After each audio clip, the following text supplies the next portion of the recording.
Right from breaking the news, జబ్బు ఉందని diagnose అయినప్పటి నుంచి during the entire process once in a while at least, అంటే ఆ ఇంటర్వల్ ఎంత అని మనం డిఫైన్ చేయలేము, ఇట్స్ వెరీ సబ్జెక్టివ్. ఖచ్చితంగా అవసరం పడుతుంది. అంటే అవుట్లెట్ ఉండాలి టు వెంట్ అవుట్ కదా సార్. ఎవరి దగ్గర చెప్పుకోవడానికి ఒక అవుట్లెట్ ఉండాలి. అన్నిటికన్నా ముఖ్యంగా నేనేమనుకుంటున్నాను, దీంట్లో family and friends play significant role. మీ కుటుంబ సభ్యులు లేదా దగ్గర ఫ్రెండ్స్ ఖచ్చితంగా వాళ్ళతో మీరు చెప్పుకునేటువంటి ఒక రిలేషన్ ఉన్న వాళ్ళైతే చాలా మంచిది. సో దట్ మీకు ఒక అవుట్లెట్ ఉంటుంది, దానివల్ల కూడా మీరు చెప్పుకున్న తర్వాత మీరు లైట్ ఫీల్ అవుతారు. ఉదాహరణకి బ్రెస్ట్ క్యాన్సర్తో లేకపోతే కొన్ని క్యాన్సర్స్తో బాధపడుతున్న వాళ్ళు డయాగ్నోసిస్ అయ్యాక వాళ్ళు ట్రీట్మెంట్ తీసుకున్న క్రమంలో do they have normal activity like normal sexual activity కావచ్చు, భర్తతో యూనో టైం స్పెండ్ చేయడం, ఫ్యామిలీతో టైం స్పెండ్ చేయడం, ఇవన్నీ జరుగుతుందా? బికాజ్ నేనేదో హట్కే, నేను అబ్నార్మల్ అనే ఫీలింగ్లోకి వచ్చేస్తారు. So what you typically advise, how to be sensitive అని భర్తలకి ఏం చెప్తారు? అంటే ఒకటండి, ఎమోషనల్ సపోర్ట్ మరి భార్యలకి భర్త ఇవ్వాలి ఈ టైంలో. అంటే ఇదివరకు ఉన్నంత యాక్టివ్ లైఫ్ స్టైల్ ఉండకపోవచ్చు. ఫర్ ఎగ్జాంపుల్ ఇప్పుడు వాళ్ళ యొక్క సెక్షువల్ లైఫ్ కానివ్వండి, లేకుంటే వాళ్ళ యొక్క సోషలైజింగ్ కానివ్వండి, ఇదివరకు ఉన్నంత ఉండకపోవచ్చు. కొంచెం డిస్టెన్సింగ్ అవుతుంది, కొంచెం వాళ్ళు మూడు లోగా ఉంటుంది. ఎస్పెషలీ కీమోథెరపీలో ఉన్నప్పుడు హార్మోనల్ ఇంబ్యాలెన్స్ జరుగుతూ ఉంటుంది. ఇప్పుడు బ్రెస్ట్ క్యాన్సర్ కీమో ఇస్తున్నప్పుడు చాలా వరకు ఓవరియన్ సప్రెషన్ జరుగుతుంది.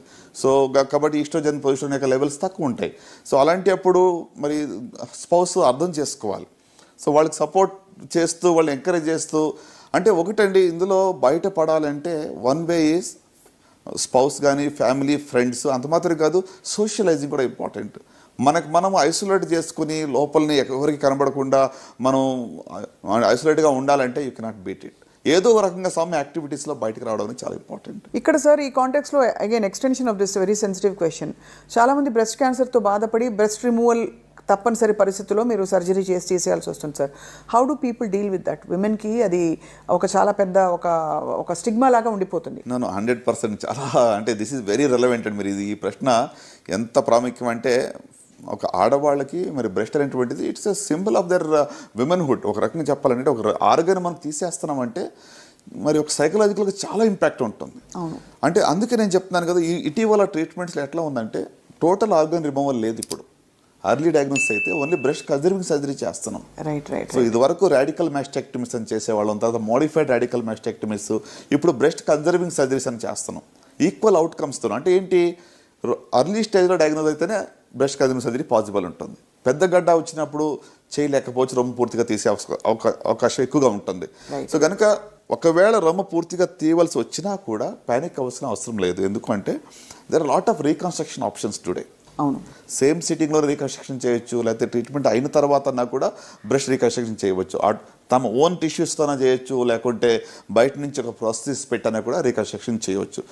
సో అంటే you can get back your confidence. మీరు ధైర్యంగా సమాజంలో ఎలాంటి సిగ్గు పడకుండా ఉండటానికి అన్ని రకాల ఆప్షన్స్ ఉన్నాయి. ఏమీ లేదనుకోండి, ప్రస్తుతానికి రీకన్స్ట్రక్షన్ ఇప్పుడు వద్దు, టోటల్ బ్రెస్ట్ తీసేశారు అనుకున్నా కూడా ఆర్టిఫిషియల్ ప్రాసెస్ అందుబాటులో ఉన్నాయి.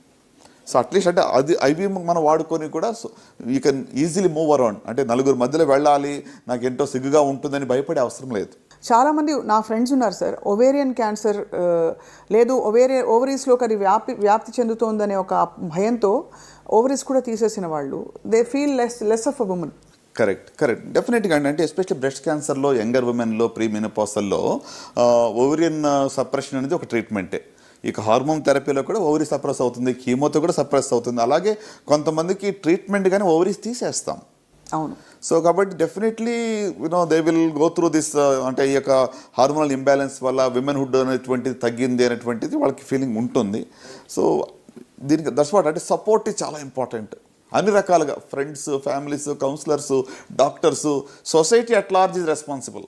అది అంటే వాళ్ళని ఏదో చిన్న చూపు చూడక, డిఫరెంట్గా చూడక, they are part of us అనేటువంటి ఒక కాన్ఫిడెన్స్ వాళ్ళకి మనం ఇచ్చే బాధ్యత మనందరి మీద కూడా ఉంది. తప్పకుండా సార్. ఐ థింక్ ఈ రెలవెంట్ పాయింట్స్ని మనం ఓపెన్గా డిస్కస్ చేయడం ద్వారా ఎవరికైనా ఇలాంటి సమస్య రెజొనేట్ అవుతే వాళ్ళు చూసే వాళ్ళకి డెఫినెట్గా they will find the ray of hope. అంటే మీలాంటి గొప్ప ఎక్స్పర్ట్స్ నుంచి సార్.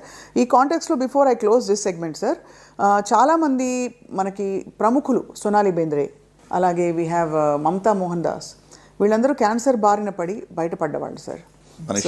మనీషా కొయిరాలా గారు, వాళ్ళు ఇన్ఫ్యాక్ట్ వాళ్ళు ఇది చేసి మొత్తం హెయిర్ షేవ్ చేసేసుకుని కూడా అది ప్రౌడ్గా they have actually held up the ఇది their image and their confidence. అవునండి. So would you like to say anything? అంటే వాళ్ళకి క్యాన్సర్ వస్తుందని ఎవరు నమ్మరు చూస్తే, వాళ్ళ సినిమాలు చూసినా. అంటే క్యాన్సర్ ఈజ్ అందరికీ ఎవరికైనా రావచ్చు, but at the same time it can be cured అని ప్రూవ్ చేసిన వాళ్ళు. అవునండి. ఫర్ ఎగ్జాంపుల్ ఇప్పుడు మీరు ఇందాక చెప్పినట్టుగా మనీషా కొయిరాలా కానివ్వండి, లేకుంటే సోనాలి బెంద్రే గారు, ఎంతో మరి వాళ్ళు ఏదో అర్లీ స్టేజ్లో కనుగొని ఈజీగా ఫైట్ చేసి వచ్చిన వాళ్ళు కూడా కాదు. They fought with the disease which was relatively advanced. అంటే నేనేమంటానంటే హోప్ అనేది రియల్ అనేది నమ్మాలి first. Right. It is real. నిజంగానే మేము బయటపడే అవకాశం ఉంది అనే దాన్ని ఫస్ట్ మనం నమ్మాలి. మనకే హోప్ లేనప్పుడు ఎవరు ఎన్ని చెప్పినా ఒక నెగిటివ్ మైండ్ సెట్తో ఉంటే యూ కెనాట్ ఓవర్కమ్. సో వీళ్ళు బయటకు పడ్డారంటే ధైర్యంతో పోరాడారు. ఒక హోప్ అనేది నిజంగానే వాళ్ళు పెట్టుకుని పాజిటివ్ ఎమోషన్స్తో ముందుకు వెళ్ళి దే హ్యావ్ ఎండ్యూర్డ్. ఈ పెయిన్ని వాళ్ళు సహించుకుంటూ ముందుకు వెళ్ళారు, బయటపడ్డారు. సో ద మెసేజ్ ఈస్, అంటే నయం అవుతుందా లేదా అన్న దానికి వస్తే 100% నేను చెప్పలేనేమో కానీ హోప్ ఉందా లేదని అడుగుతారు. హోప్ నిజంగానే ఉంది. Even in relatively advance disease also hope. నేను ఎంతోమంది పేషెంట్స్ స్టేజ్ 4 మేము గివప్ అయిన వాళ్ళు కూడా వాళ్ళు పోరాడి బయటపడ్డారు. Right. So given that it is real. అంటే ఏదో ఊరికనే ఒక హాస్పిటల్ వాళ్ళు డాక్టర్స్ వ్యాపార రీతిగా ఏదో వీళ్ళు బాగుంటుంది బాగు చేస్తారని చెప్పి వాళ్ళని బండి గెనటానికి, లేకపోతే ఒక కమర్షియల్ ఇంట్రెస్ట్తో ట్రీట్మెంట్ ఇస్తారని కూడా చాలాసార్లు ఇప్పుడు నమ్మకం తగ్గిపోయిందండి హాస్పిటల్స్ మీద, డాక్టర్స్ మీద. సొసైటీలో నిజంగా చెప్పాలంటే చాలా వరకు ఆ యొక్క ట్రస్ట్ తగ్గింది. సో గివెన్ దట్ నా మెసేజ్ ఏంటంటే ఎస్పెషల్లీ సాక్షి ప్రేక్షకులకి, హోప్ ఈజ్ రియల్. మీరు ఏ స్టేజ్లో ఉన్నా కూడా నిజంగానే హోప్ ఉంది. రైట్. డోంట్ గివ్ అప్, విడిచిపెట్టొద్దు, పాజిటివ్గా ఫైట్ చేస్తే ఈ జబ్బు నుంచి బయటపడవచ్చు. చాలా గోల్డెన్ వర్డ్స్తో ఇవాళ ఈ సెగ్మెంట్ని ముగిద్దాము. Thank you so much doctor Chinnababu garu for your wonderful guidance today.